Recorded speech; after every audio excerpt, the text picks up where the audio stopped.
जय जिनेन्द्र। जैन सोल इस मेरे चैनल पे आप हमारे वीडियो देखने के पश्चात लाइक करें,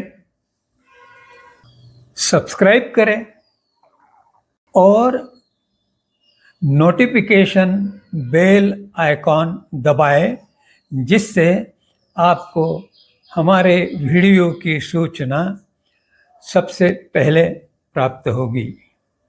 और आप हमें हमारे वीडियो के नीचे दिए गए पेज पर भी फॉलो कर सकते हैं।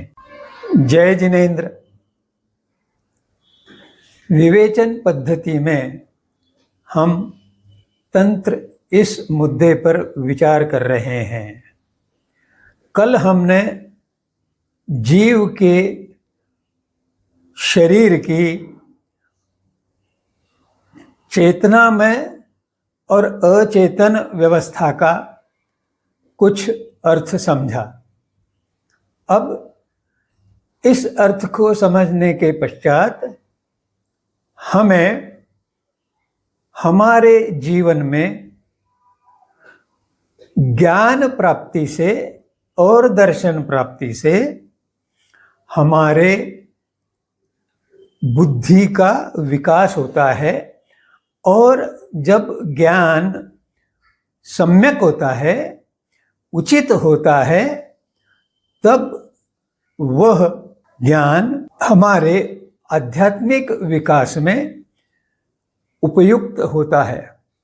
अतः ज्ञान प्राप्ति के लिए जैन दर्शन में एक अत्यंत वैज्ञानिक प्रणाली बताई हुई है। सामान्यतः जैन लोगों को भी इस प्रक्रिया का व्यापक ज्ञान नहीं है, क्योंकि उन्हें यह बताया ही नहीं गया। इसलिए आज मैं उस प्रक्रिया का संक्षेप में विवेचन करूंगा। इस प्रक्रिया में विद्यार्थी हो या युवा हो, किसी के यहाँ सेवा करने वाला हो, स्वयं का उसका उद्योग हो, व्यवसाय हो, इन सभी लोगों के लिए और सभी आयुओं में यह प्रक्रिया अत्यंत उपयुक्त है। किसी ने कभी कहा हुआ है कि जो आत्मा महान होती है, वह आत्मा अपने जीवन के अंत तक विद्यार्थी बनी रहती है। तो यह प्रक्रिया उस प्रक्रिया की ओर संकेत करती है, उस विधान की पुष्टि करती है। क्या है वह प्रक्रिया? इस ज्ञान प्राप्ति की प्रक्रिया के 5 सोपान हैं। पहला सोपान है पठन या अध्ययन। विद्यार्थी अपने बचपन में माता पिता भाई बहन इनसे सीखता है, वे उसे पढ़ाते हैं और वह बालक उसका अध्ययन करता है, और जैसे जैसे उसे बातें समझ में आने लगती है, उसका ज्ञान बढ़ता जाता है। यही बात पाठशाला में होती है, विद्यालय में होती है, महाविद्यालय में होती है, विश्वविद्यालय में होती है। यही बात हम जो कार्य करते हैं, उस कार्य को पुनः पुनः करने के पश्चात उसमें एक कुशलता प्राप्त करते हैं। वह कुशलता अनुभव के आधार पर होती है, इस प्रकार हमारा ज्ञान और बढ़ता जाता है। पठन या अध्ययन के पश्चात दूसरा सोपान है पूछताछ। जब मनुष्य कुछ ज्ञान प्राप्त करता है, जीव को कुछ ज्ञान उपलब्ध होता है, तो यह आवश्यक नहीं कि जो कुछ भी उसे दिया गया है, पढ़ाया गया है, उसका पूर्णतः उसे आकलन या बोध हो चुका है, क्योंकि प्रत्येक व्यक्ति की बोध क्षमता भिन्न रहती है। इसका सरल सा उदाहरण यह है कि वर्ग में अगर 50 विद्यार्थी है तो सभी 50 विद्यार्थियों को सभी 8-10 विषयों में समान अंक कभी प्राप्त नहीं होते। कोई प्रथम होता है, कोई किसी विषय में प्रथम होता है और कोई सबसे आखिरी में होता है। यह विभिन्नता बोध क्षमता के अनुकूल होती है, परंतु इस सीमा के कारण, इस बोध क्षमता की मर्यादा के कारण व्यक्ति के मन में प्रश्न उठते हैं। उसे कुछ नया जानने की इच्छा होती है और इस प्रश्न का उत्तर या उस जिज्ञासा का समाधान वह जो ज्ञानी है उससे पूछकर ही कर सकता है। इसलिए ज्ञान की प्रथम अवस्था के पश्चात दूसरी जो सीढ़ी है वह है पूछताछ, पूछना। इससे बुद्धि का विकास होता है और ज्ञान की मात्रा बढ़ती है। इस प्रकार आगे बढ़ते हुए ज्ञान प्राप्ति का तीसरा सोपान है पुनर्स्मृति या पुनर्स्मरण। आपको ध्यान होगा कि जब आप प्राथमिक पाठशाला में पढ़ते थे तब एक विशिष्ट प्रकार की प्रणाली का उपयोग भी पठन के साथ किया जाता था। उस प्रणाली द्वारा गणित के पाढ़े, कविताओं का कंठस्थ होना और प्रश्नों के उत्तर को समझने का प्रयास होना, ये प्रक्रियाएं होती रहती थी। इस कारण जो कुछ जाना है वह भूले नहीं। इस कारण इस तृतीय सीढ़ी का अर्थात पुनर्स्मरण का उपयोग किया जाता है। तीसरे सोपान पुनर्स्मरण के पश्चात एक चौथा सोपान जो है वह संपूर्ण ज्ञान चेतना के विकास में बहुत ही महत्वपूर्ण है और उसका नाम है चिंतन। जो हमने सीखा, जो हमने समझा, उस ज्ञान के ऊपर चिंतन गहराई से होता है। अच्छे बुरे का विश्लेषण बताकर अच्छी के दिशा में जाना और बुरे से दूर रहने का हमें शिक्षण देता है। चिंतन से स्मृति का और बुद्धि का विकास भी होता है और जो सुप्त शक्ति है वह उजागर होने लगती है। इसमें सिर्फ कौशल्य नहीं बढ़ता, निपुणता नहीं केवल बढ़ती, परंतु और अधिक गहराई से सोचने की क्षमता विकसित होती है। जैसे कुछ लोग कल्पनाएं करते हैं, उसके ऊपर विचार करते हैं और कुछ समय पश्चात उस कल्पना को साकार कर लेते हैं, जीवन में उतार लेते हैं। यह इस चौथी जो सीढ़ी है, चिंतन, इसका परिणाम है। अनेक विश्वविद्यालयों में शास्त्रज्ञ अनुसंधान करते हैं।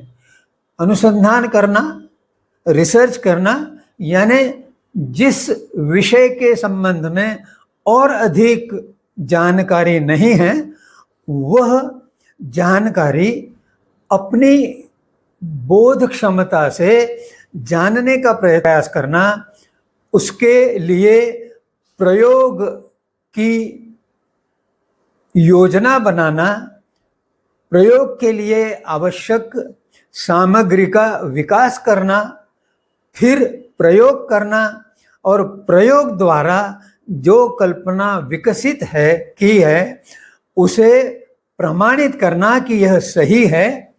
यह अनुसंधान का अर्थ है और यह अनुसंधान ही भी इस चतुर्थ सोपान का परिणाम है।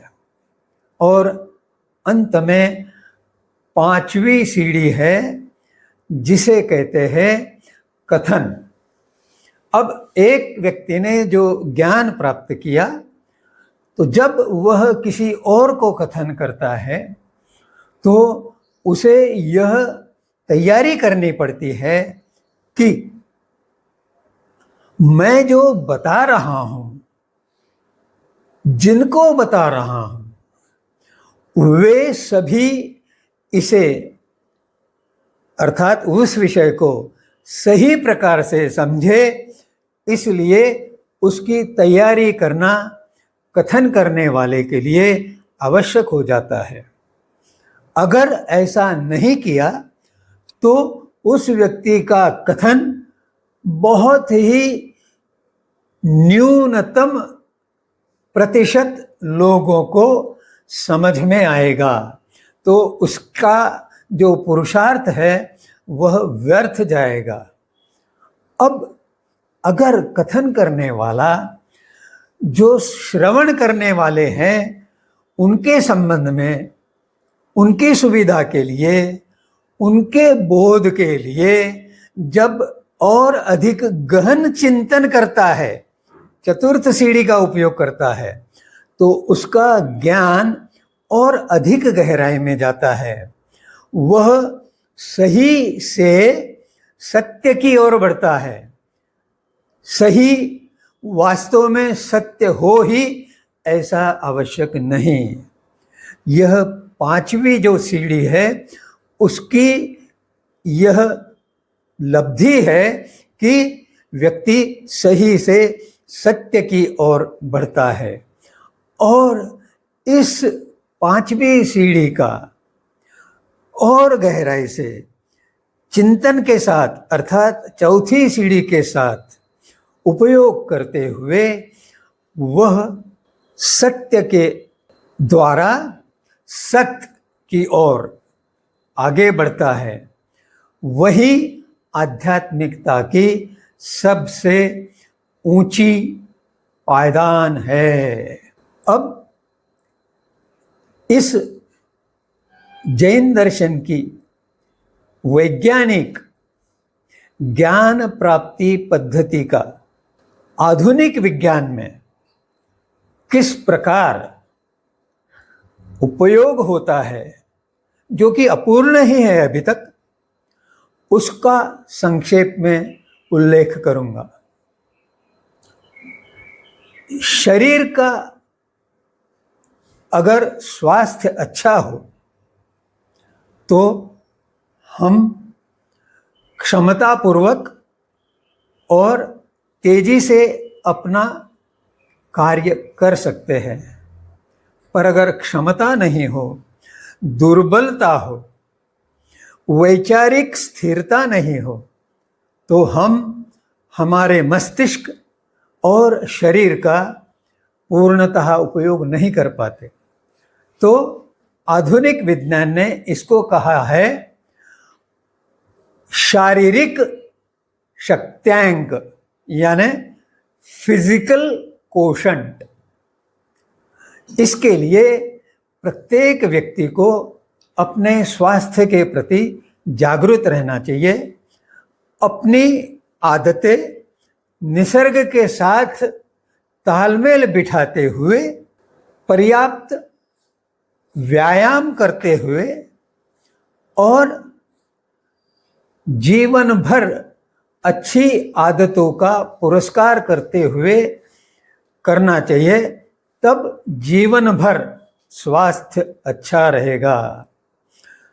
अर्थात दीर्घायु भी प्राप्त होगी और कार्य क्षमता कभी घटेगी नहीं, रोगों का आक्रमण होगा नहीं।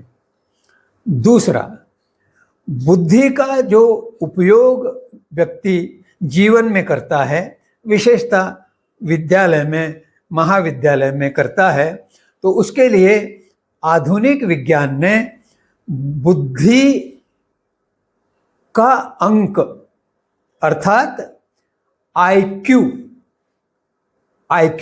अर्थात इंटेलिजेंस कोशंट, इसका उपयोग किया है। इसके आधार पे किसमें कितनी बुद्धि है इसका आकलन किया जा सकता है। बुद्धि का विकास करने के लिए 5 सीढ़ी की प्रक्रिया कितनी उचित है और वैज्ञानिक है, इसका यहाँ प्रथम अनुभव आएगा।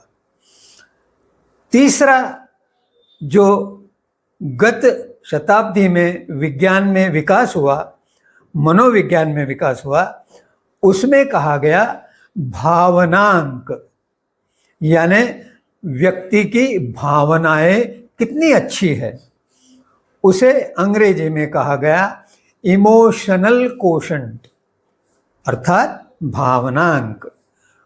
अब अगर व्यक्ति का विकास बौद्धिक और भावनिक अच्छे प्रकार से नहीं हुआ हो तो वह इमोशनल कोशंट का नीचे श्रेणी में होगा। इसके पश्चात एक और अभी 21वीं सदी में विज्ञान ने चौथा कोशंट बताया है, जिसे हम आध्यात्मिक कोशंट कह सकते हैं, आध्यात्मिक अंक अर्थात स्पिरिचुअल कोशंट। आजकल कुछ बातें आधुनिक विज्ञान इस दिशा में कर रहा है, दुर्भाग्य से उसका आत्मा पे विश्वास नहीं होने के कारण वह अभी अधूरे ही विकसित करने में सफल हुआ है। और अंतिम जो बात जैन दर्शन में कही गई है, जो है निर्वाण अंक अर्थात इस जन्म से या जन्म जन्म के चक्र से मुक्त होना, निर्वाण प्राप्त करना अर्थात पुनर्जन्म से मुक्ति पा जाना, यह अंतिम अंक है। अंग्रेजी में इसे इमेंसिपेशन कहा गया है, जिसके संबंध में न तो क्रिश्चियनिटी यानी ख्रिस्त धर्म, न इस्लामिक धर्म और न ही वेदों में बताया गया है। यहाँ फिर से बता दूं, एक जैन दर्शन ही ऐसा है जिन्होंने आत्मा को परमात्मा का स्थान देकर मोक्ष अर्थात जन्म जन्म से मुक्ति, इस स्थिति की कल्पना की है और यह केवल जैन दर्शन में है। जय जिनेंद्र।